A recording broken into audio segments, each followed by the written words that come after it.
தினமலர் உரைகள் நிகழ்ச்சி தயாரிப்பாளர்களுக்கு, நிறுவனத்திற்கு, அதை போலவே நெறியாளர் சகோதரிக்கு, என்னுடைய சக பங்கேற்பாளர் அண்ணன் முருகையனுக்கு, தொழில்நுட்ப கலைஞர்களுக்கு என்னுடைய மாலை வணக்கம். அதாவது சகோதரி, இந்த 100 நாட்கள் வேலை திட்டம் இருக்கு பாருங்க. இந்த திட்டம் சிறப்பான திட்டம். அது முறைப்படுத்துகிற முறை மிகப்பெரிய தவறு. இன்னைக்கு தவறு நடந்துகிட்டு இருக்கு. அதை மனச்சாட்சி உள்ள மனிதர்கள் ஒத்துக்கொள்வார்கள் என்று நான் நம்புகிறேன். ஏன்னா கிராமப்புறத்துல பாத்தீங்கன்னா, இப்போ ஒரு உதாரணத்துக்கு ஸ்கீம் சென்ட்ரல் கவர்மெண்ட் ஸ்கீமா இருந்தா கூட அதை இம்ப்ளிமெண்ட் பண்றது, அதாவது அமுல்படுத்துவது மாநில அரசாங்கத்தினுடைய பொறுப்பு. அதுலயும் குறிப்பா ஊராட்சி ஒன்றியங்கள் இருக்கு பாருங்க, பஞ்சாயத்து யூனியன், அவங்களுடைய நேரடி கட்டுப்பாட்டுல இருக்கிற இது. அத பஞ்சாயத்து யூனியன், அதுக்கு பிறகு பஞ்சாயத்து. இதுல 365 ரூபாய் சம்பளம் கொடுக்கறாங்கன்னு வச்சுக்கிடுங்க.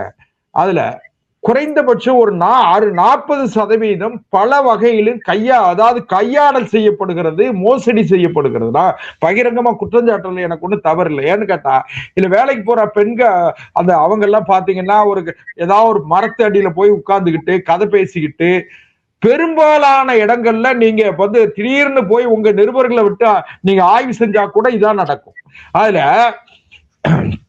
வேலைக்கு ஆட்களை தேர்வு செய்யறதும் அதுலயும் மோசடி நடக்கு. வேலைக்கு ஆட்களை தேர்வு செஞ்சுட்டு அதுல 40% பஞ்சாயத்து கிளார்க், அதாவது பஞ்சாயத்து செயலாளர், அப்புறம் பிளாக் டெவலப்மெண்ட் ஆபீசர், அதாவது வட்டார வளர்ச்சி அலுவலர், கிராமப்புற ஊராட்சிகள்னு இருக்கு அவங்க.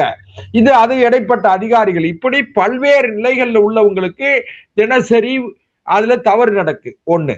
ரெண்டாவது, இன்னொரு கட்டத்துல பாத்தீங்கன்னா, விவசாய வேலைகளுக்கு ஆட்களே கிடையாது.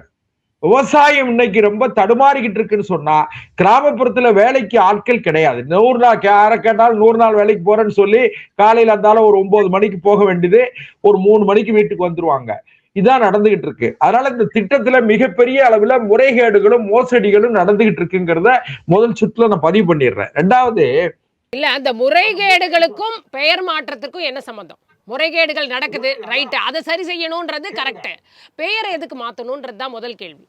இல்ல நான் என்ன சொல்றேன்னா, ஒரு மாற்றம் என்பது மாற்றம் கால ஓட்டத்துக்கு தகுந்தாற் போல. இப்போ என்னன்னு கேட்டீங்கன்னா, கிராமப்புற முன்னேற்றம் என்கிற நோக்கத்துல நீங்களே முதல் சுற்றுல சொன்ன மாதிரி, தொடக்க உரையில சொன்ன மாதிரி, மகாத்மா காந்திக்கு பிடித்த வார்த்தையே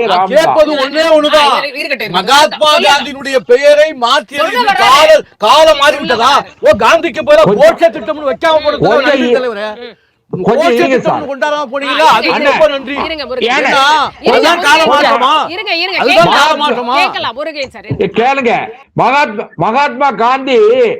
மகாத்மா காந்தி தேசம் விடுதலை அடைஞ்ச உடனே காங்கிரஸ் கட்சியை கலைக்கணும்னு சொன்னவர் மகாத்மா காந்தி. அதை விடுங்க, அதுல பேசின நிறைய விஷயம் பேசணும். அதாவது மகாத்மா காந்தி தேசம் விடுதலை அடைந்தவுடன் காங்கிரஸ் கட்சியை கலைத்து விட வேண்டும் என்று சொன்னவர் மகாத்மா காந்தி.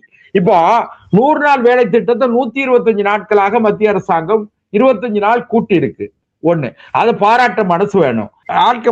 ஆகிறது மட்டும் இல்லாம இந்த திட்டம் மகாத்மா காந்தி தேசிய ஊரக வேலை வாய்ப்பு உறுதி திட்டத்தை அதை